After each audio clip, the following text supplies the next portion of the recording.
കേൾക്കാൻ. അങ്ങനെയല്ല പുരുഷന്മാരോട് പറഞ്ഞിരിക്കുന്നത്. നേതൃത്വം പുരുഷന്മാർക്ക് കൊടുത്തതുകൊണ്ട് ആദ്യം നന്നാവേണ്ടത് പുരുഷന്മാരാണ്. But depending on the Lord and വിവാഹം എന്ന് പറയുന്ന വിഷയം നിരന്തരമായി കൺസിസ്റ്റൻ്റായി നമ്മൾ കേൾക്കുന്ന ഒരു പ്രസംഗമാണ്. പല ദൈവദാസന്മാർ, എത്രയോ ഭക്തന്മാരായ ദൈവഭക്തന്മാർ വിവാഹങ്ങൾ നടത്തുമ്പോൾ അവർ പ്രസംഗിക്കുകയും അതൊക്കെ നമ്മൾ നിരന്തരം കേട്ടവരാണ്. അതുകൊണ്ട് ഞാൻ ആ പ്രാക്ടിക്കൽ സൈഡൊന്നും പറയാതെ എഫേസ്യ ലേഖനത്തിൽ ഈ വിഷയം വന്നതുകൊണ്ട് ഞാൻ പ്രസംഗിക്കുന്നു എന്നുള്ളത് മാത്രമേ ഉള്ളൂ. കഴിഞ്ഞ ആഴ്ച ഭാര്യമാരുടെ കാര്യം പ്രസംഗിക്കാൻ അല്പം എളുപ്പമാണ്. ഇന്ന് ഭർത്താക്കന്മാരുടെ കാര്യം പ്രസംഗിക്കുമ്പോൾ ഞാനും അതിനകത്ത് ഉൾപ്പെട്ട് നിൽക്കുന്നതുകൊണ്ട് ദൈവസ്ഥാനത്തിൽ ഞാൻ എന്നെ തന്നെ താഴ്ത്തുന്നു. ദൈവം വളരെ കൃപ നമുക്ക് നൽകുമാറാകട്ടെ. God is concerned about all marriages in all cultures at all times. Do you agree? God is concerned about all marriages in all cultures at all times. Do you know why? Because God is at the center of the design of marriage. കാരണം വിവാഹം നിയമിച്ചത്, അതിൻ്റെ ക്രമം വെച്ചത് ത്രിയേക ദൈവമാണ്. അതുകൊണ്ട് ആരെവിടെ വിവാഹം കഴിച്ചാലും God is concerned about it. ആ വിഷയത്തെ ആസ്പദമാക്കി ഇന്ന് തുടർമാനമായി നമുക്ക് കുറച്ച് കാര്യങ്ങൾ കേൾപ്പാൻ ഇടയാകട്ടെ. ഹൗ ബ്യൂട്ടിഫുൾ ഇസ് ദിസ് അല്ലേ? ഇതൊന്ന് കേരളത്തിലെ ബീച്ചാണ്, ഒന്ന് മാൽഡീവ്സിലെ ബീച്ചാണ്. I think Andamans probably. Beautiful right? ദൈവത്തിൻ്റെ സൃഷ്ടിയിൽ സമുദ്രം എന്ന് പറയുന്നത് വളരെ മനോഹരമായ ഒരു കാഴ്ചയാണ്. ബീച്ചിൽ പോകാൻ ആഗ്രഹിക്കാത്തവരാരുമില്ല. വൈകുന്നേരം ബീച്ചിൽ പോയി കുറച്ച് കാറ്റ് കൊണ്ട് കപ്പലണ്ടിയും കഴിക്കാമെന്ന് പറഞ്ഞാൽ ഇറ്റ് ഈസ് വെരി അല്ലേ, it's very beautiful. Because beaches and ദൈവത്തിൻ്റെ ആ സൃഷ്ടിയിൽ അത് വളരെ മനോഹരമാണ്. എന്നാൽ ഈ സർവ്വ സൃഷ്ടിയിലും കടലിന് ഒരു എല്ലാത്തിനും നിയമം ഉണ്ടെങ്കിലും കടലിന് നിയമത്തിനൊരു പ്രത്യേകതയുണ്ട്.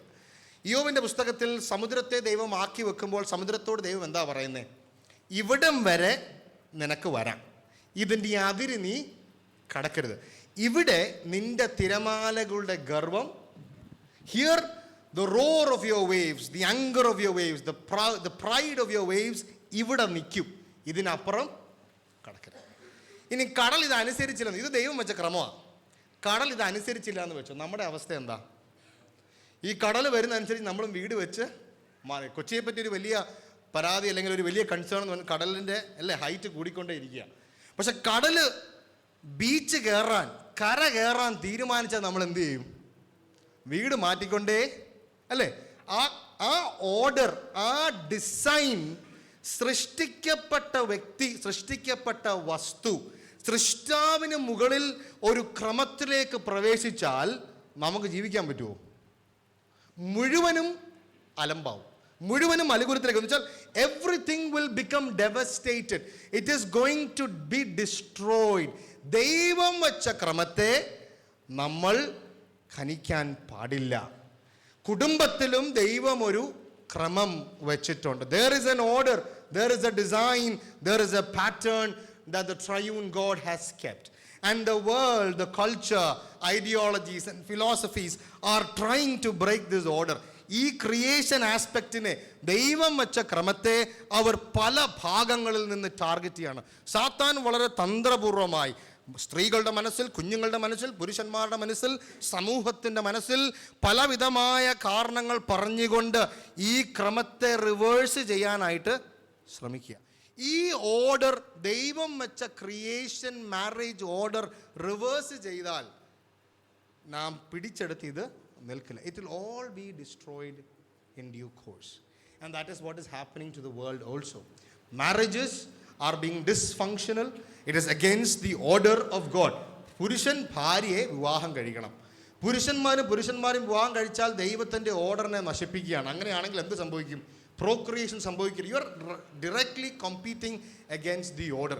അതുകൊണ്ട് ദൈവം വെച്ച ക്രമത്തിന് എൻ്റെ ജീവിതത്തിൻ്റെ പാറ്റേൺ, എൻ്റെ ഡിസിഷൻ മേക്കിംഗ് ഒക്കെ മാറിയാൽ I am in direct competition with God himself. കടല് ഈ നിയമം തെറ്റിച്ചാൽ ആർക്കെതിരെയാ? നമ്മളെയാണോ ഉപദ്രവിക്കുന്നത്? ശരിയാ, നമ്മളെ ആയിരിക്കും ഉപദ്രവിക്കുന്നത്. പക്ഷെ they are in direct violation of the order of the designer of creation. And therefore marriage and marriage order depicted and clearly written in the scripture cannot be inverted. അത് തിരിച്ചു മറിക്കുവാനായിട്ട് കഴിയില്ല. അതുകൊണ്ടാണ് പൗലോസ് പറയുന്നത്, ഭാര്യമാരെ നിങ്ങളുടെ ഭർത്താക്കന്മാർക്ക് കീഴടങ്ങുവിൻ, ഭർത്താക്കന്മാരെ നിങ്ങൾ ഭാര്യമാരെ സ്നേഹിപ്പിൻ. കഴിഞ്ഞ ആഴ്ച സബ്മിഷനെ പറ്റി ചില കാര്യങ്ങൾ പറഞ്ഞു, 1-2 ഡൗട്ട് വന്നുകൊണ്ട് ഞാൻ ചില കാര്യങ്ങളൊന്ന് ഓർപ്പിക്കുവാൻ ആഗ്രഹിക്കുന്നു. ഒരു കാര്യം കൂടെ സ്ട്രെസ് ചെയ്യുവാൻ ഞാൻ ആഗ്രഹിക്കുന്നത്, ഈ കീഴടങ്ങൽ അല്ലെങ്കിൽ സബ്മിഷൻ എന്ന് പറയുന്ന verb in the Greek verb, അതിൻ്റെ മിഡിൽ ഭാഗം, that particular term is called for a voluntary aspect. You know, അത് വോളണ്ടറി ആയിട്ട് സഹോദരിമാർ അല്ലെങ്കിൽ ഭാര്യമാർ കീഴടങ്ങേണ്ടതാണ്.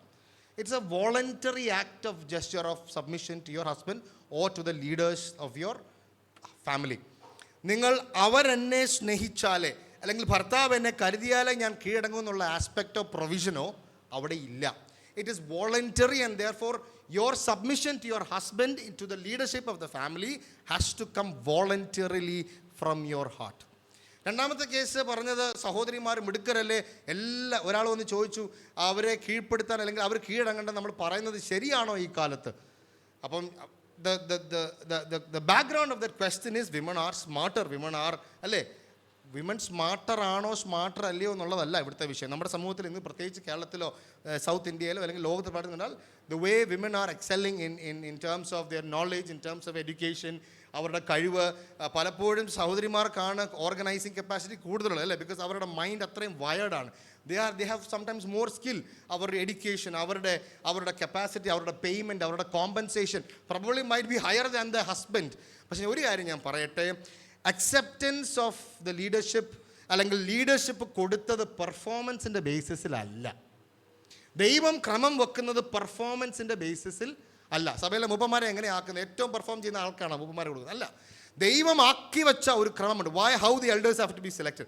അതുപോലെ തന്നെ ഹൗ ഹസ്ബൻഡ്സ് ആർ അപ്പോയിൻറ്റഡ്, അല്ലെങ്കിൽ ക്രിയേഷൻ ഓർഡറിൽ പുരുഷന്മാർക്ക് ദൈവം കൊടുത്ത ഒരു leadership position is not based on his performance. Submission is not based on performance, and competency will not define leadership. കഴിവിൻ്റെ അടിസ്ഥാനത്തിലല്ല നേതൃസ്ഥാനം പുരുഷന്മാർക്ക് കൊടുത്തത്. ഉത്തരവാദിത്തം കൊടുത്തിട്ടുണ്ട്, പക്ഷെ കഴിവിൻ്റെ അടിസ്ഥാനത്തിൽ മാത്രമല്ല. അതുകൊണ്ട് തന്നെ submission to your husbands is basically voluntary and demanded because God has created the order of how a family should be run in this world.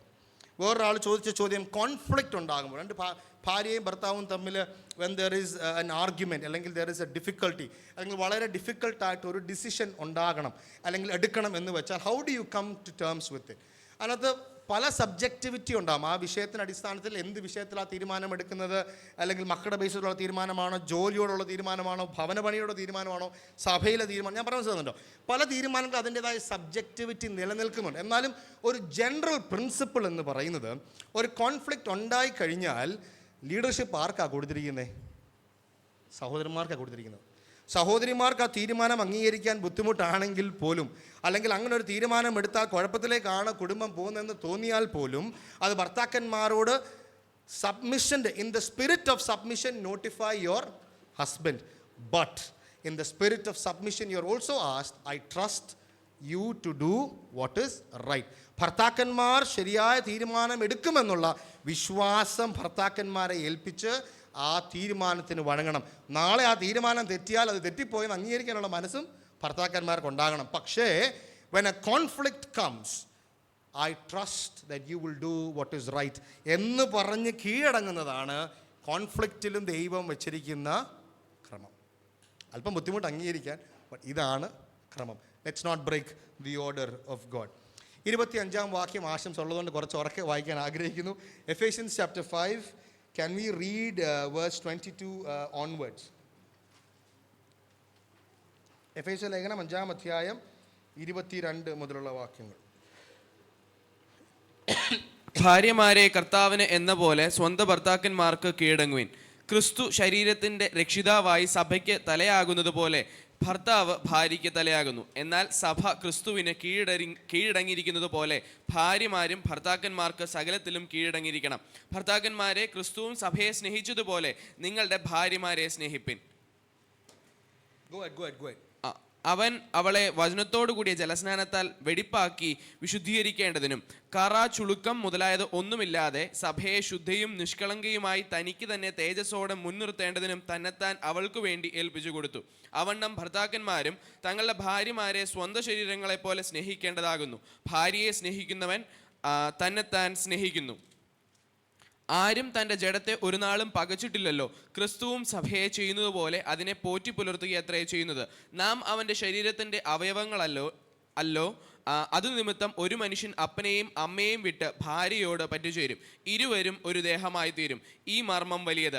ഞാൻ ക്രിസ്തുവിനെയും സഭയെയും ഉദ്ദേശിച്ചത്രേ പറയുന്നത്. എന്നാൽ നിങ്ങളും അങ്ങനെ തന്നെ ഓരോരുത്തൻ താൻ്റെ ഭാര്യയെ തന്നെ പോലെ തന്നെ സ്നേഹിക്കണം. ഭാര്യയോ ഭർത്താവിനെ ഭയപ്പെടേണ്ടതാകുന്നു. ഭർത്താക്കന്മാർ ഭാര്യയെ സ്നേഹിക്കേണ്ടത് നമ്മൾ കഴിഞ്ഞ ആഴ്ച അതിൻ്റെ ആദ്യത്തെ ഭാഗം ശ്രദ്ധിച്ച് വളരെ വേഗത്തിൽ ഞാൻ ഓർപ്പിച്ച് പോകട്ടെ. അഗപ്പേ ലവ്, അഗപ്പോ ലവ് ആണ് ഉപയോഗിച്ചിരിക്കുന്നത്. That means a love that you have determine to put in action. മറ്റുള്ള വ്യക്തിയെ അല്ലെങ്കിൽ എൻ്റെ ഭാര്യയെ സ്നേഹിക്കാൻ ഞാൻ ദൃഢനിശ്ചയമെടുത്ത സ്നേഹമാണ്. വികാരത്തോടുള്ള സ്നേഹം. സ്നേഹത്തിൽ വികാരങ്ങളുണ്ട്, അതില്ല എന്നല്ല ഞാൻ പറയുന്നത്. പക്ഷേ the primary calling of the love of agape is you are determined to love. We are determined to love our wives. രണ്ടാമത്തെ കേസ് ഭർത്താക്കന്മാരുള്ള ബന്ധത്തിൽ അല്ലെങ്കിൽ രണ്ടാമത്തെ ആസ്പെക്ട്, പൗലോസ് ഭർത്താക്കന്മാരോട് ഭരിക്കാനല്ല പറഞ്ഞത്, അല്ലേ? അതിന് തൊട്ട് മുകളിൽ ഭർത്താക്കന്മാർ ഹെഡ്ഷിപ്പിൻ്റെ കാര്യം പറഞ്ഞതിന് ശേഷം the primary action that has to come from your husband, അല്ലെങ്കിൽ ഭർത്താവിൻ്റെ കയ്യിൽ നിന്ന് വരേണ്ട പരമപ്രധാനമായ ക്യാരക്ടർ എന്ന് പറയുന്നത് സ്നേഹമാണ്. It is love, love, love. It is agape, agape and agape. അതുകൊണ്ട് ഭരിക്കലല്ല, സംരക്ഷിക്കലാണ് ആ സ്നേഹത്തിൽ വേണ്ടത്. ആധിപത്യമല്ല, ഉത്തരവാദിത്വത്തോടുള്ള സ്നേഹമാണ്. നിയന്ത്രണമല്ല, സ്നേഹ നേതൃത്വമാണ് വേണ്ടത്. നമ്മുടെ ഇന്ത്യൻ കൾച്ചറിൽ, പല കൾച്ചറിലും we see wives are being dominated. അവരെ ഹേർട്ട് ചെയ്യുന്നുണ്ട്, അബ്യൂസ് ചെയ്യുന്നുണ്ട്. അതിനൊന്നും പൗലോസ് ഇവിടെ ഒരു ഗ്യാപ്പും കൊടുക്കുന്നില്ല. പൗലോസ് പറയുകയാണ്, നിങ്ങൾ ആധിപത്യം കാണിച്ച് ഭരിക്കേണ്ടവരല്ല, നിങ്ങൾ ഉത്തരവാദിത്വത്തോടു കൂടെ നിങ്ങൾ സ്നേഹിക്കണം. രണ്ടാമത്തെ ആസ്പെക്ട് പൗലോസ് പറയുന്നതും ഈ അഗപ്പയുടെ വേറൊരു aspect, it is unceasing love. ഈ സ്നേഹത്തിന് അളവ് കുറയാനായിട്ട് കഴിയില്ല, ഈ സ്നേഹത്തിന് അവസാനവുമില്ല. The character of God's love or the agape love is this love cannot decrease. എന്ന് വെച്ചാൽ സ്നേഹം കുറയാൻ കഴിയില്ല. എന്ന് വെച്ചാൽ മറ്റുള്ള വ്യക്തിയുടെ, സ്നേഹിക്കപ്പെടുന്ന ആളിൻ്റെ സ്വഭാവം എങ്ങനെ തന്നെ ആയിക്കൊള്ളട്ടെ, നിനക്ക് സ്നേഹിക്കാതിരിപ്പാൻ കഴിയില്ല. അതുകൊണ്ടാണ് പൗലോസ് പറയുന്നത് അഗാപ്പേ ലവ്, ഏറ്റവും തീവ്രമായ സ്നേഹം, ഏറ്റവും ത്യാഗപൂർണമായ സ്നേഹം, ഏറ്റവും വിനയപൂർണമായി മറ്റേ വ്യക്തിയെ നിന്റെ ഭാര്യയെ നീ സ്നേഹിക്കണം.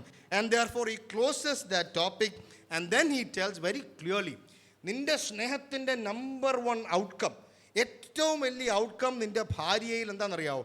അവളുടെ വിശുദ്ധീകരണമാണ്. The sanctification of our inner man. അവളുടെ അകത്തെ മനുഷ്യൻ മേൽക്കുമേൽ ബലം പ്രാപിക്കേണ്ടത് എൻ്റെ സ്നേഹത്തിൻ്റെ ഇനീഷ്യൽ ഔട്ട്കമാണ്. അങ്ങനെ സ്നേഹിക്കാനാണ് ഈ സ്നേഹത്തിൻ്റെ ആദ്യത്തെ കമാൻഡ്. കാരണം പൗലോസ് അവിടെ കർത്താവിൻ്റെ സ്നേഹം വിവരിക്കുമ്പോൾ കർത്താവിൻ്റെ മറ്റുള്ള സ്നേഹത്തിൻ്റെ ആസ്പെക്ട്സിനേക്കാൾ ഉപരി he is putting this order of sanctification. വചനത്തോടു കൂടിയുള്ള സ്നാനത്താൽ അവളെ കഴുകി വിശുദ്ധീകരിച്ച്, എസെക്കിയേൽ പ്രവചനത്തിൽ ഇസ്രായേൽ മക്കളോടുള്ള ബന്ധത്തിൽ യഹോവയായ ദൈവം ഇസ്രായേലിനെ വിളിച്ചു, അവരെ കഴുകി വിശുദ്ധീകരിച്ചു, എണ്ണ കൊണ്ട് അവരെ പൂശി, അവരെ അവന് വേണ്ടി ഒരു കന്യകയായി പിതാവായ ദൈവം എങ്ങനെ മനോഹരമായി രൂപപ്പെടുത്തിയെടുത്തോ അതുപോലെ വേണം നീ നിൻ്റെ ഭാര്യയെ സ്നേഹിപ്പാൻ. അതുകൊണ്ട് ഞാൻ അത് കഴിഞ്ഞ ആഴ്ച നമ്മൾ ഡിസ്കസ് ചെയ്യുന്നത് വളരെ വേഗത്തിൽ പറയട്ടെ. അതിൻ്റെ സാരാംശം ഇങ്ങനെയാണ്: എൻ്റെ സ്നേഹത്തിൻ്റെ investment should be in her spiritual formation of her character. അതിൻ്റെ അർത്ഥം രാവിലെ മുതൽ രാത്രി വരെ എപ്പോഴും ബൈബിൾ വായിച്ച് പഠിപ്പിക്കുന്നത് മാത്രമല്ല, അങ്ങനെ ചെയ്യണം, വചനം പഠിപ്പിക്കണം, വചനം ചെയ്യിക്കുകയും വേണം. എന്നാൽ എൻ്റെ പ്രയോറിറ്റി ഓഫ് മൈ ലവ്, എൻ്റെ ഭാര്യയോടുള്ള എൻ്റെ സ്നേഹത്തിൻ്റെ പ്രയോറിറ്റിയിൽ ആത്മീയമായ നേതൃത്വം ഞാൻ കുടുംബങ്ങളിൽ കൊടുക്കണം. ആത്മീയമായ നേതൃത്വം ഞാൻ കുടുംബങ്ങളിൽ കൊടുക്കുമ്പോൾ എൻ്റെ കുടുംബത്തിൽ എൻ്റെ സ്പിരിച്വൽ ലീഡർഷിപ്പ് ഉണ്ട്, ടീച്ചിങ് ഉണ്ട്, സഭയിലുള്ള എൻ്റെ പാർട്ടിസിപ്പേഷനും ഇമ്പോർട്ടൻ്റ് ആണ്. ഭർത്താവിന് ഭാര്യയോടുള്ള സ്നേഹത്തിൻ്റെ ആദ്യത്തെ ഔട്ട്കം അദ്ദേഹവും കൂടെ വന്ന് ഒരുമിച്ച് ദൈവവചനം പഠിക്കുകയും പ്രാർത്ഥിക്കുകയും മുട്ടിന്മേൽ നിന്ന് സഭയോടൊപ്പം ക്രിസ്തുവിനോടൊപ്പം സേവ ചെയ്യുന്നതും is part of your spiritual investment in her. അതുകൊണ്ട് ഭർത്താക്കന്മാരെ, സഭായോഗങ്ങളെ നിങ്ങൾ ഉപേക്ഷിക്കുമ്പോൾ, അല്ലെങ്കിൽ നമ്മൾ ഉഴപ്പുമ്പോൾ, അല്ലെങ്കിൽ നമ്മൾ മറ്റുള്ള കാര്യങ്ങൾക്ക് നമ്മുടെ പ്രയോറിറ്റി നമ്മൾ കൊടുക്കുമ്പോൾ, അതായത് ഞാൻ സാധാരണ നടക്കുന്ന കാര്യങ്ങളല്ല, എന്ന് വെച്ചാൽ നമുക്കൊരു മരണമുണ്ടായി, ആ കേസല്ല ഞാനിവിടെ പറയുന്നത്. ജനറലി ജീവിതത്തിൻ്റെ പാറ്റേൺ അനുസരിച്ച് ആത്മീയമായ കാര്യങ്ങളിൽ എൻ്റെ നേതൃത്വം കുറവാണെങ്കിൽ, അല്ലെങ്കിൽ എൻ്റെ പേഴ്സണൽ ചോയ്സസ്, എൻ്റെ ഫാമിലി ചോയ്സസ് സ്പിരിച്വൽ മെച്യൂരിറ്റിയിലേക്ക് എൻ്റെ കുടുംബത്തെ നയിക്കാനായിട്ട് ഞാൻ ചെയ്യുന്നില്ല എങ്കിൽ it is a big failure of my agape love.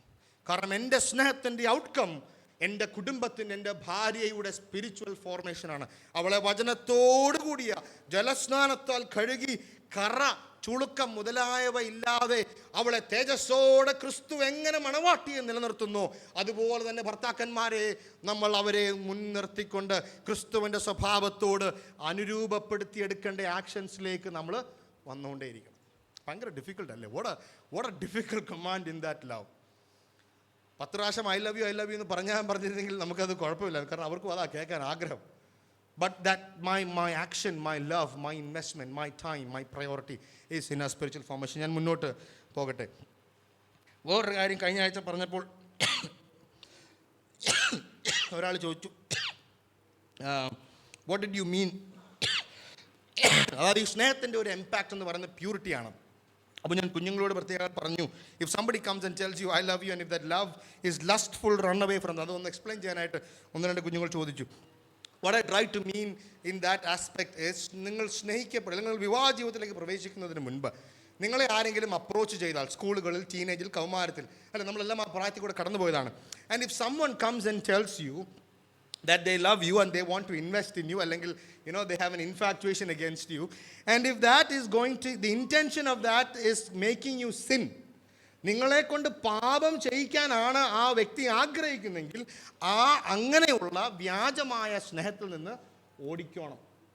കാരണം ക്രിസ്തീയ വിശ്വാസം ഉൾക്കൊള്ളുന്ന ഒരു വ്യക്തി സ്നേഹിക്കുകയാണെങ്കിൽ, അല്ലെങ്കിൽ ക്രിസ്തു പറഞ്ഞ സ്നേഹം കൊണ്ട് ഒരു വ്യക്തി സ്നേഹിക്കുകയാണെങ്കിൽ, his major demand will be your purity. നിങ്ങളുടെ പ്യൂരിറ്റിയെ എടുത്തു കളയാനായിട്ട് ആരെങ്കിലും കൈ നീട്ടിയാൽ, ആരെങ്കിലും വാക്കുകൾ പറഞ്ഞാൽ അതിൽ നിന്ന് ഓടിക്കണം. And that is what I meant. The outcome of your love, അല്ലെങ്കിൽ of your husband's love, or to be wedded husband, അല്ലെങ്കിൽ കല്യാണം കഴിക്കാൻ പോകുന്ന വ്യക്തി നിങ്ങളോട് ആഗ്രഹം പറഞ്ഞാൽ, അല്ലെങ്കിൽ കൊച്ചു പ്രായത്തിൽ ആരെങ്കിലും നിങ്ങളെ അപ്രോച്ച് ചെയ്താൽ അതിലേക്ക് കൈ നീട്ടരുത്. അതിന് വേറെ കാരണങ്ങളുണ്ട്, which I will explain. But this is what I meant, that the love of your husband should be pure. And now coming to the second part. ഈ രണ്ടാമത്തെ ഭാഗത്തേക്ക് പൗലോസ് വരുമ്പോൾ, now Paul is saying, ഈ ഭാഗം ശ്രദ്ധിച്ചാൽ സ്ത്രീകളോട് പറയുന്ന ആ വാക്കുകളെല്ലാം കൂടെ എണ്ണം വെച്ചാൽ യവന ഭാഷയിൽ 40 വാക്കുകളേ ഉള്ളൂ. എന്നാൽ ഭർത്താക്കന്മാരോട് പറഞ്ഞ ഡിസ്ക്രിപ്ഷനിൽ 110 വാക്കുകളുണ്ട്. ജിമ്പിൾച്ച 110. അതുകൊണ്ട് നമ്മളാണ് ആദ്യം ചെയ്യേണ്ടത്. 110 words to the men. So verse 25, 25ാമത്തെ വാക്യം, അവണ്ണം ഭർത്താക്കന്മാർ തങ്ങളുടെ, അവണ്ണം തന്നെ ഭർത്താക്കന്മാർ തങ്ങളുടെ ഭാര്യമാരെ സ്വന്തം ശരീരങ്ങളെ പോലെ സ്നേഹിക്കേണ്ടതാകുന്നു.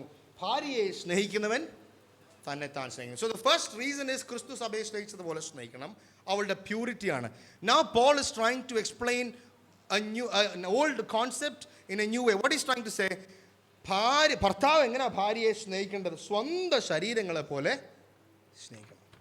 സ്വന്തം ശരീരങ്ങളെ പോലെ സ്നേഹിക്കണം. What does he mean by that?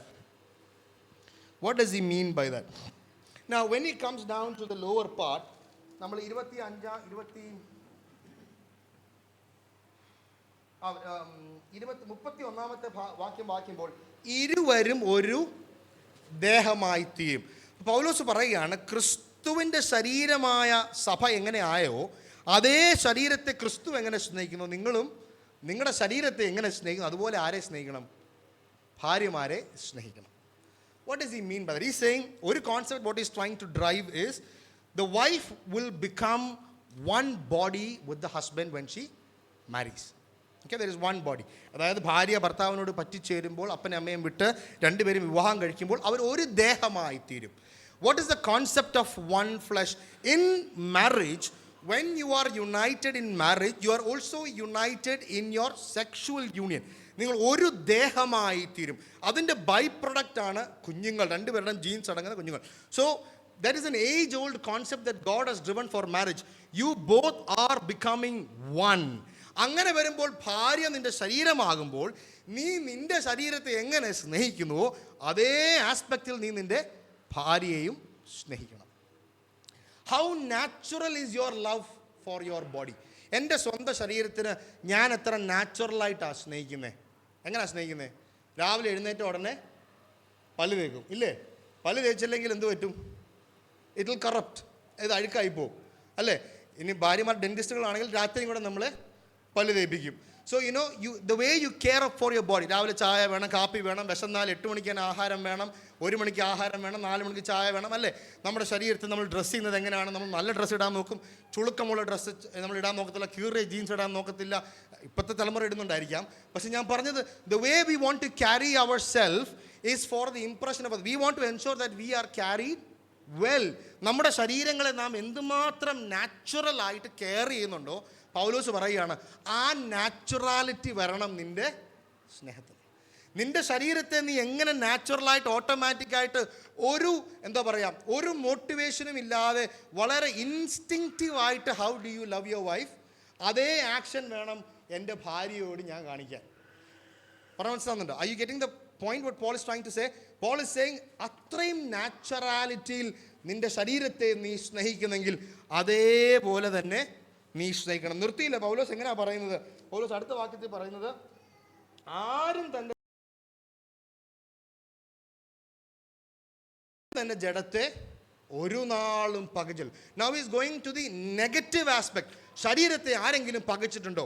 ശരീരത്തെ അങ്ങനെ ചെയ്യുന്നവർ വേറെ ആൾക്കാരുണ്ട്, സന്യാസിമാരും അല്ലെങ്കിൽ പല മതങ്ങളിലും അത് ചെയ്യുന്നുണ്ടെങ്കിലും in the general positive aspect nobody will hurt his own body. നിൻ്റെ ശരീരത്തെ, സ്വന്തം ശരീരത്തെ ആരും പകയ്ക്കത്തില്ല.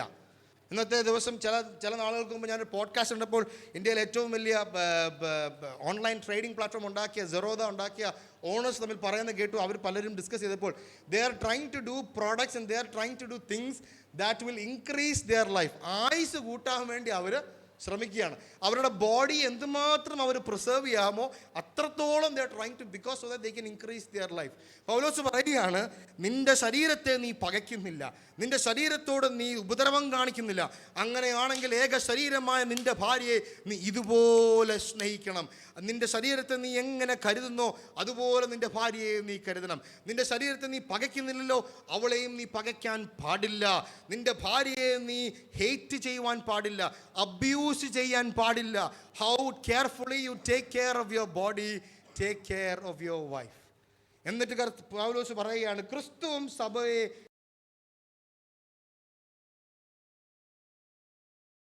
ഞാൻ വേഗത്തിൽ പോട്ടെ, അതിനെ പോറ്റി പുലർത്തുക അത്ര ചെയ്യുന്നു. But nourish and cherish her. The word nourish use there. പോറ്റുക എന്ന് പറയുന്ന വാക്ക് nourish they use there, it's called എക്ട്രബ്. മക്കളെ വളർത്തുന്ന രീതിയിൽ, ഫീഡ് ചെയ്ത് കൊണ്ടുവരുന്ന രീതിയിലെ വാക്കാണ്. എന്ന് വെച്ചാൽ a man has to provide for his wife. അവളുടെ നറിഷ്മെൻറ്റിന് ആവശ്യമായ ആത്മീയമായ കാര്യങ്ങൾ പറഞ്ഞതിന് ശേഷം നിൻ്റെ ബോഡിയെ നീ എങ്ങനെ നറിഷ് ചെയ്യുന്നു with food. How do you feed yourself? You feed your wife. Men are called to provide, men are called to feed your family. ചില 1-2 മാസങ്ങൾക്ക് മുമ്പ് ഞങ്ങൾ ചില സഹോദരന്മാരെ കൂടിയപ്പോൾ ഞങ്ങളിങ്ങനെ തമാശയായിട്ട് പറഞ്ഞു, എന്തോ ഒരു അധ്വാനമാണ് രാവിലെ മുതൽ രാത്രി വരെ, ഇതില്ല, ഞായറാഴ്ച വീക്കെൻഡ് ഇല്ല, ഒന്ന് കിടക്കാൻ പറ്റത്തില്ല, അല്ലെ പിന്നെ തിങ്കളാഴ്ച മുതൽ പണിയാണ്, നമുക്ക് ഭയങ്കര ഉത്തരവാദിത്തമാണ്, ഒരു ബ്രേക്ക് കിട്ടിയിരുന്നെങ്കിൽ എന്ന് നമ്മൾ ആഗ്രഹിച്ചു. അങ്ങനെ പല സംസാരങ്ങളായി കഴിഞ്ഞപ്പോഴത്തേക്ക് ഞാൻ തിരിച്ച് കുറച്ച് ആർട്ടിക്കിൾസും ഇതിനെപ്പറ്റിയുള്ള കുറച്ച് പ്രസംഗങ്ങൾ കേട്ടപ്പോൾ, the way God has designed a man's life is to be a tiring life. സ്റ്റേക്കേഷനും വെക്കേഷനും ഒക്കെ അലൗഡ് ആണ്, പക്ഷേ what I'm trying to say is the general calling of man is to provide for your family. അതുകൊണ്ട് പച്ച മലയാളത്തിൽ പറഞ്ഞാൽ എല്ല് മുറുകി പണിയെടുത്താലേ പറ്റുകയുള്ളൂ. അത് ദൈവം നമുക്ക് വച്ചിരിക്കുന്ന നിയമമാണ്. We have to provide. 6 ദിവസം പണിയെടുത്ത് 7-ാം ദിവസം ശബത്ത്. അത് കഴിഞ്ഞ് വീണ്ടും ഇതേ സൈക്കിൾ. എത്ര വർഷം കൊണ്ട് തീരണം? It goes on and goes on. And so in family what Paul is trying to say, you are also called to nourish not only yourself, you are called to nourish your wife. ഭാര്യമാരെ നിങ്ങൾ പോറ്റണം. That is your ഉത്തരവാദിത്തം. അതുകൊണ്ട് സഹോദരന്മാരെ, പഠിക്കാൻ മടിയുണ്ടോ? You are called to work hard. ജോലി ചെയ്യാൻ മടിയുണ്ടോ? You are called to work hard. അധ്വാനിച്ചേ മതിയാകുകയുള്ളൂ. ഇത് ദൈവം മനുഷ്യന് വെച്ചിരിക്കുന്ന ക്രമമാണ്. ഞാൻ ക്ഷീണിച്ച് കട്ടിലേൽ പോയി കിടക്കണമെന്നുള്ളത് ദൈവം മനുഷ്യന് വെച്ചിരിക്കുന്ന, പുരുഷന്മാർക്ക് വെച്ചിരിക്കുന്ന ഒരു ക്ലോക്ക് വർക്ക് മെക്കാനിക്കൽ ലൈഫ് തന്നെയാണ്. Because we have to work hard. Because one, we are doing it for the order of God. Second, we are also called husbands specifically, that you are called to provide for your family. അതുകൊണ്ട് മടി പിടിക്കുവാൻ, പഠിക്കാതിരിക്കുവാൻ, ജോലിക്ക് പോകാതിരിക്കാനുള്ള ഒരു പ്രൊവിഷനും ഭർത്താക്കന്മാർക്ക് ഇല്ല. പണിയെടുത്തേ മതിയാകും. We have to provide for our family. രണ്ടാമത്തെ വാക്ക് കുറച്ചും കൂടെ ഹാർട്ട് വാമിംഗ് ആയിരിക്കും സഹോദരിമാർക്ക്. ടു ചെറിഷ് എന്ന് വെച്ചാൽ വിത്ത് യുവർ ബോഡി. അതിൻ്റെ യവന ഭാഷയിൽ എൻ്റെ ശരീരത്തിൻ്റെ ചൂട് കൊണ്ട് എൻ്റെ ഭാര്യയെ ഞാൻ പുലർത്തണം. I should give Har that body heat.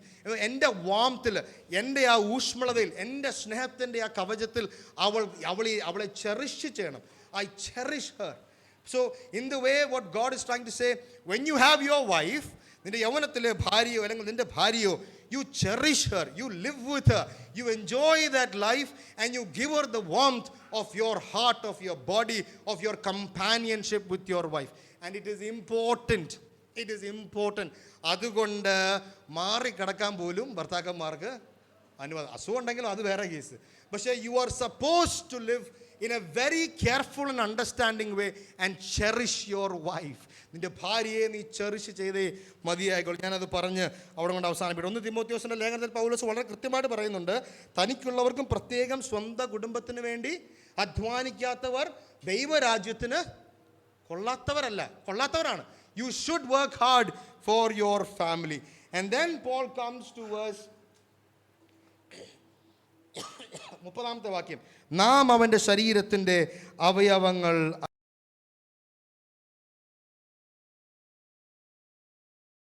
നമുക്ക് വേണ്ടി എന്തുമാത്രം കാര്യങ്ങൾ ക്രിസ്തു ഓരോ ദിവസം ദൈനംതോറും ഇന്നത്തേക്കുള്ള കൃപ എൻ്റെ കർത്താവായ യേശു ക്രിസ്തു നൽകുന്നുണ്ട്.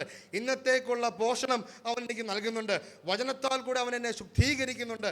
എനിക്ക് ജോലി ചെയ്യുവാൻ, എനിക്ക് അധ്വാനിക്കാൻ, എൻ്റെ കുടുംബത്തെ നയിപ്പാൻ എല്ലാം ക്രിസ്തു തൻ്റെ ശരീരമാകുന്ന സഭയ്ക്ക് എങ്ങനെ ശരീരത്തെ പോഷിപ്പിക്കുന്നു, അതേ ആത്മാവിൽ, അതേ അല്ലെങ്കിൽ അതേ നിലവാരത്തിൽ വേണം നീ നിൻ്റെ ഭാര്യയെ സ്നേഹിപ്പാൻ.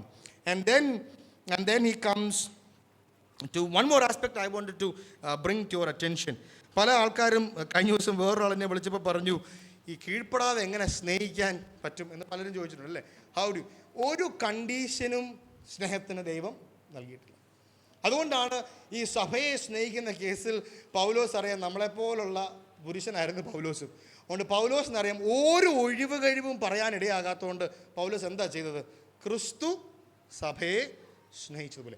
When Jesus Christ decided to love the church, was it unconditional love? Yes, in the sense it was unconditional love. സഭ എങ്ങനെ പെരുമാറുമെന്ന് നോക്കിയല്ല ക്രിസ്തു സഭയെ സ്നേഹിച്ചത്. His love was self-initiating സ്നേഹമായിരുന്നു. അദ്ദേഹമാണ് കാൽച്ചുവടുകൾ ആദ്യം ഏറ്റുവെച്ചത്. ത്രിയേക ദൈവമാണ് നമ്മളെ പെർസ്യൂ ചെയ്യാൻ ഉലക സ്ഥാപനത്തിന് മുൻപേ തീരുമാനിച്ചത്. ഈ സ്നേഹത്തിന് അതിരുകൾ വേണ്ട, അല്ലെങ്കിൽ ഈ സ്നേഹത്തിന് അതിരുകളില്ല എന്ന ആ ദൈവത്തിൻ്റെ തീരുമാനത്തിൽ, ആ ദൃഢനിശ്ചയത്തിൽ നിങ്ങൾ ഉൽപ്പത്തി പുസ്തകം മുതൽ മത്തായിയുടെ സുവിശേഷം വരെ വായിച്ചാൽ 4000 വർഷത്തിൻ്റെ ചരിത്രമാണ് ദൈവം മനുഷ്യന് വേണ്ടി, മനുഷ്യനെ സ്നേഹിക്കാൻ വേണ്ടി ദൈവം പെർസ്യൂ ചെയ്തുണ്ടാക്കിയത്. He created a nation for himself. അവനൊരു പെട്ടകമുണ്ടാക്കി ആളുകളെ മുഴുവൻ അവൻ നശിപ്പിച്ച് കളഞ്ഞപ്പോൾ പോലും അവൻ 8 പേരെ മാറ്റി നിർത്തി. അതിനുശേഷം അവനൊരു ജാതിയെ ആക്കി. സർവ്വ സാമ്രാജ്യങ്ങളെയും അവൻ വളർത്തുകയും തളർത്തുകയും ചെയ്തു. എന്തിനു വേണ്ടിയാ? സഭ എന്ന മണവാട്ടിയെ കറ, ചുളുക്കം എന്നിവ ഇല്ലാതെ അവളെ മുൻനിർത്തേണ്ടതിന്, തൻ്റെ പുത്രനായ ക്രിസ്തുവിനെ ദാവീദിനെ സന്തതിയായി ജനിപ്പിക്കുവാൻ വേണ്ടി. God moved mountains, God moved nations, God made kings and he removed kings. Are you getting what I'm trying to say? Avante pursuit of love was extending even before the foundation of the world. അതുകൊണ്ട് ക്രിസ്തു എങ്ങനെ സഭയെ സ്നേഹിച്ചു? അതേ മാർഗത്തിലൂടെ, self ഇനീഷ്യേറ്റീവിലൂടെ, യാതൊരു ഒഴിവ് കഴിവുമില്ലാതെ സ്നേഹിക്കാനുള്ള കടപ്പാട് എനിക്കുണ്ട്. Very hard, very hard. And so this is the call of the Bible. Moving forward, സമയം തീർന്നുകൊണ്ട് ഞാൻ അവസാനിപ്പിക്കട്ടെ. അതിൻ്റെ അടുത്ത വാക്യത്തിൽ പൗലോസ് പറയുന്നത് ഇങ്ങനെയാണ്, therefore അതുകൊണ്ട് അത് നിമിത്തം ഒരു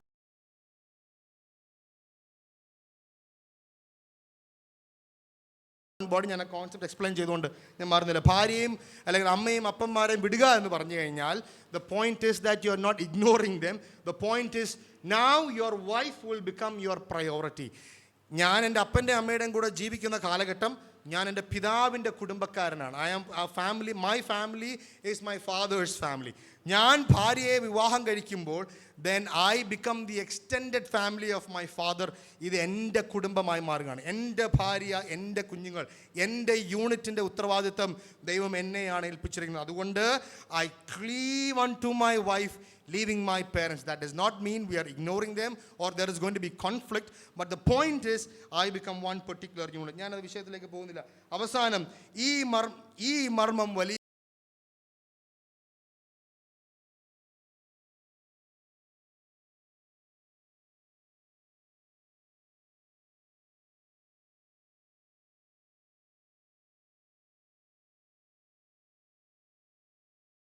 most critical writings of Paul.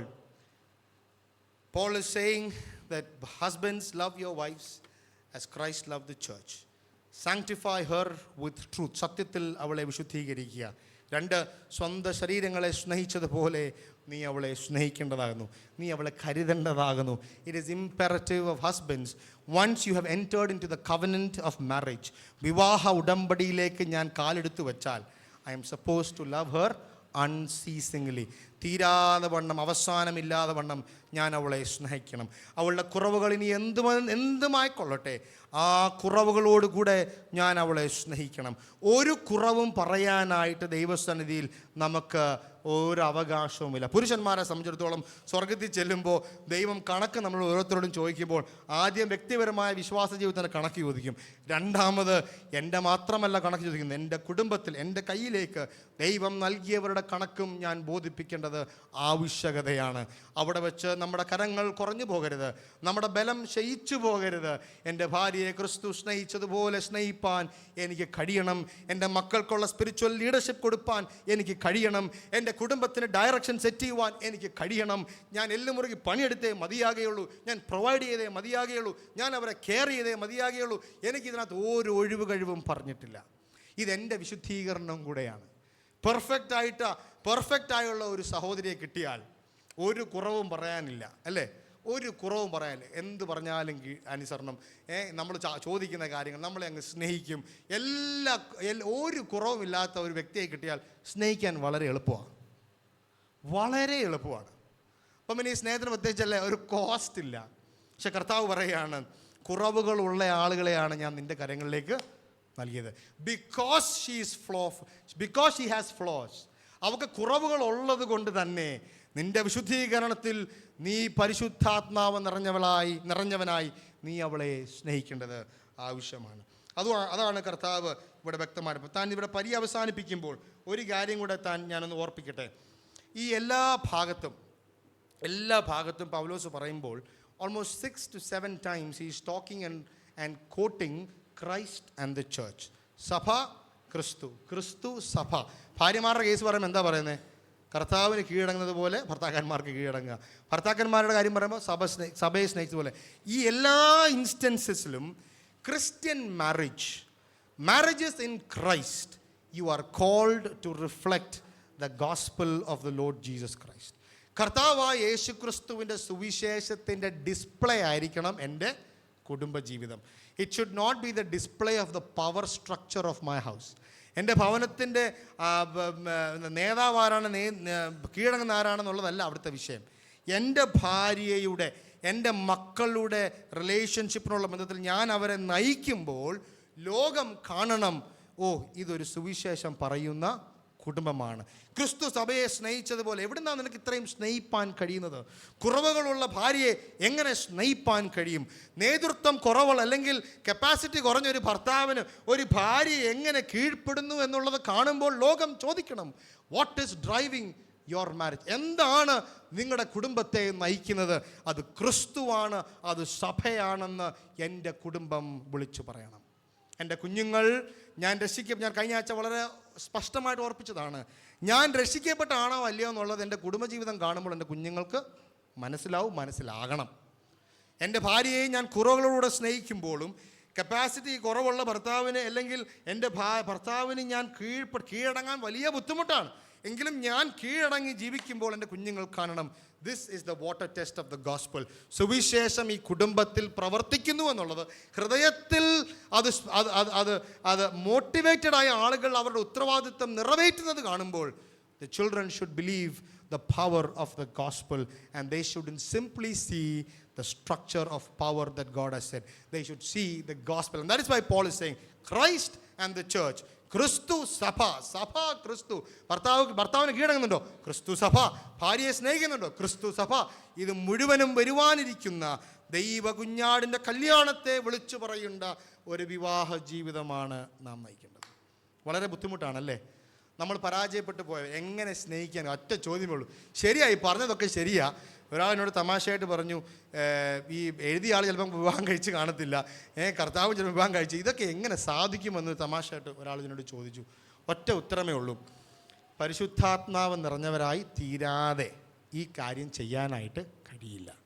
It is not natural.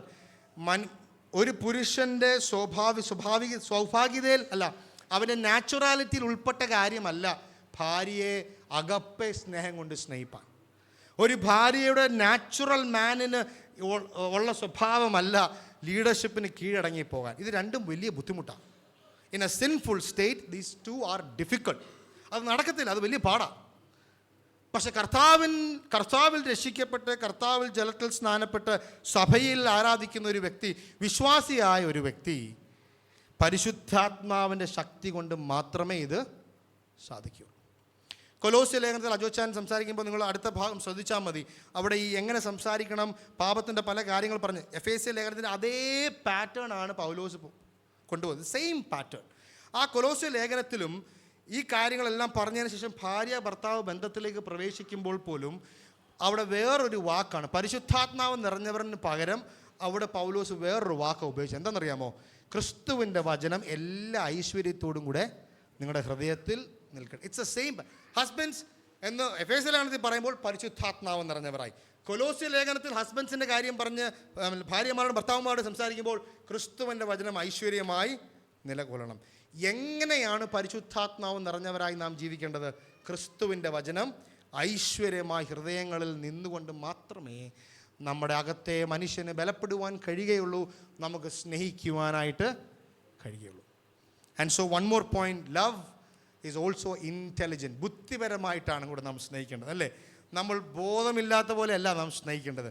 V should be wise about her emotion, her character, how will she react. എൻ്റെ ഭാര്യയുടെ സ്വഭാവം മറ്റുള്ള സ്ത്രീയുമായിട്ട് വ്യത്യസ്തമാണ്. അതുകൊണ്ട് പക്ഷേ മറ്റുള്ള സ്ത്രീകളെ പഠിക്കുന്നത് പോലെ എൻ്റെ ഭാര്യയെ പലരും വേറെ ഭർത്താക്കന്മാർ പറയുന്ന കുറേ പാറ്റേൺസ് നമുക്ക് ചിലപ്പോൾ നമ്മുടെ കുടുംബത്തിൽ ബാധകമായിരിക്കില്ല. അതുകൊണ്ടാണ് ഹസ്ബൻഡ്സ് ലവ് യോർ വൈഫ്. എൻ്റെ ഭാര്യയുടെ വികാരങ്ങൾ, എൻ്റെ ഭാര്യയുടെ പെരുമാറ്റം, എൻ്റെ ഭാര്യയുടെ ട്രിഗർ പോയിൻറ്റ്സ്, എൻ്റെ ഭാര്യയുടെ ടെമ്പറേച്ചർ അറിയേണ്ടത് എൻ്റെ സ്നേഹത്തിൻ്റെ ഇൻ്റലിജൻസ് ആണ്. And so love her in an intelligent way. understand her weakness, provide the shelter for her, nourish and cherish her, and likewise wives, submit to your husbands. Do not invert the order of God. ദൈവം വെച്ച ക്രമത്തെ നിങ്ങൾ തിരിക്കാനായിട്ട് ശ്രമിക്കരുത്. ഭർത്താവിൻ്റെ നേതൃത്വത്തിന് കീഴ്പ്പെടുന്ന കുടുംബങ്ങൾ, ഭാര്യയെ ക്രിസ്തു സ്നേഹിച്ചതുപോലെ ഭർത്താക്കന്മാരെ സ്നേഹിക്കുന്നെങ്കിൽ, ഒരു യൂണിറ്റ് അങ്ങനെ ഫങ്ഷണൽ ആണെങ്കിലുണ്ടല്ലോ, സഭയിലും അനുഗ്രഹമുണ്ടാവും. ഈ സഭയിൽ അങ്ങനെ ഫങ്ഷണൽ അല്ലാത്ത യൂണിറ്റ്സ് ഉണ്ടായാൽ ഈ സഭയും തകരും. Because every unit of the church also has to behave in the way Christ behaves with the church. If you don't do that, if അത് ഡിസ്ഫങ്ഷണലായി നമ്മുടെ സഭയിൽ വന്നാൽ നമ്മുടെ സഭയ്ക്കും നിലനിൽപ്പില്ല, അത് തകർന്നു പോകും. കാരണം culture will creep in, the world will creep in, അനുസരണക്കേട് വിൽ ക്രീപ്പ് ഇൻ, സ്നേഹിക്കാതിരിപ്പാൻ creep in, lustful desires of the men will be amplified, and eventually the church will go out of shape and we will miss the point of the cross. Therefore, functional families, obedient families, subjective to the leadership, loving families, loving like how Christ loved the church, agape, loving, sharing families has to be the foundation of the church. And therefore this is a very serious ordinance that Paul gives to families. മറക്കുവാൻ നമുക്കിടയാകരുത്. ഒരു practical കാര്യം കൂടെ ഞാൻ പറഞ്ഞിട്ട് ഞാൻ അവസാനിപ്പിക്കട്ടെ. ഭർത്താക്കന്മാർ എന്നും രാവിലെ ഉച്ചയ്ക്കും വൈകിട്ടും ഞാൻ സ്നേഹിക്കുന്നുണ്ട്, ഐ ലവ് യു എന്ന് പറയേണ്ട കാര്യമൊന്നും ഇല്ലല്ലേ. ഭർത്താക്കന്മാർക്ക് അതൊരു നീഡല്ല അല്ലേ. നമുക്കതങ്ങനെ കേട്ടോണ്ട് വേറെ. പക്ഷെ ഭർത്താക്കന്മാരെ റെസ്പെക്റ്റ് ചെയ്തില്ലെങ്കിൽ നമ്മൾ തകർന്നു പോകും. If the wife does not respect the husband, it will break my fabric. അതുപോലെ തന്നെയാണ് ഭാര്യമാരോട് നമ്മൾ എന്നും സ്നേഹമാണെന്ന് പറഞ്ഞുകൊണ്ടേ ഇരിക്കണം. അവളെ സ്നേഹിക്കാതിരുന്നാലുണ്ടല്ലോ, നമ്മൾ പറയും നമ്മൾ രാവിലെ മുതൽ രാത്രി വരെ പണിയെടുക്കുന്നുണ്ട്, നിനക്ക് വേണ്ടിയല്ല ഇത് മുഴുവൻ അധ്വാനിക്കുന്നത്, നിൻ്റെ കുഞ്ഞുങ്ങൾക്ക് വേണ്ടിയല്ല അധ്വാനിക്കുന്നത്, നിനക്ക് വേണ്ടിയല്ല ഞാൻ ഈ രാപ്പകൽ അധ്വാനിക്കുന്നതെന്നൊക്കെ നമ്മൾ പറയും. പക്ഷേ ഞാൻ കൺസിസ്റ്റൻ്റായിട്ട് ഞാൻ റീഅഷ്യൂർ ചെയ്തുകൊണ്ടേ ഇരിക്കണം. അവരെ സ്നേഹിക്കുന്നുവെന്ന് ഞാൻ പറഞ്ഞുകൊണ്ടേ ഇരിക്കണം. I should consistently remind her, constantly reassure her, give her the affirmation from my side that I love her. അങ്ങനെ അവർക്ക് അത് കിട്ടിയില്ല എങ്കിൽ എന്ത് സംഭവിക്കും? അവരും തകരും.